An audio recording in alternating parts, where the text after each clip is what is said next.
चली है, एक तहरीक चली है इसके खिलाफ, मगर इसके दो तीन पहलू हैं जिस पर हमें गौर करना चाहिए कि आखिर इसका खात्मा किया जा सकता है। इसमें दो तीन चीज़ें हमें नज़र में रखनी है। एक ये कि वालिदैन और जो उनके बच्चे हैं उनका ताल्लुक़ बेहतर होना चाहिए, स्ट्रिक्ट मॉनिटरिंग भी होनी चाहिए। एट द सेम टाइम उनकी जो क्रिएटिव एक्टिविटी है उस पर लिबर्टी मिलनी चाहिए, आज़ादी मिलनी चाहिए। We have to balance that. दूसरा ये है कि जो पहले हमारे ज़माने में होता है, आप सब जानते हैं, उस्ताद और तालिब इल्म का बहुत अच्छा रिश्ता होता था। उस्ताद ही सबसे इंसान जो बच्चे का था इरदार साजी करता था, उसको माशरा साज और माशरा शनास बनाता था।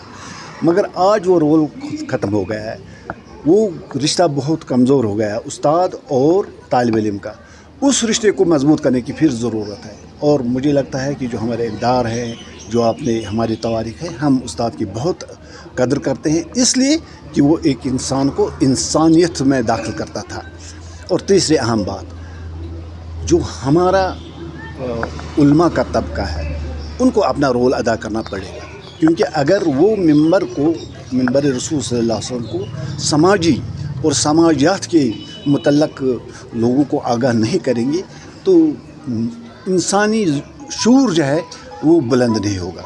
इन तीन तबकात को मंशियात या दूसरी जो हमारे समाज में बुराइयां हैं उनके ख़िलाफ़ आवाज़ उठानी पड़ेगी और हम सबको मुतहद होना पड़ेगा। और सबसे बढ़कर बाद में मुआशरा है, मुआशरे के अफराद है। समाज की बुनियाद ख़वातीन होती हैं, खातून होती है, और आज इस तरह से इन लड़कियों को अवेयर करना इस मैनेज के हवाले से कैसा इम्पैक्ट डाल सकता है आने वाले? देखिए, अगर बुनियादी तौर देखा जाएगा, क्योंकि हमारे इस वक्त बच्चा है, कल माएँ हो सकती हैं, और आपको पता होगा कि माँ ही बुनियादी तौर घर में, पर्टिकुलरली घर में एक ज़बरदस्त रोल अदा करती है।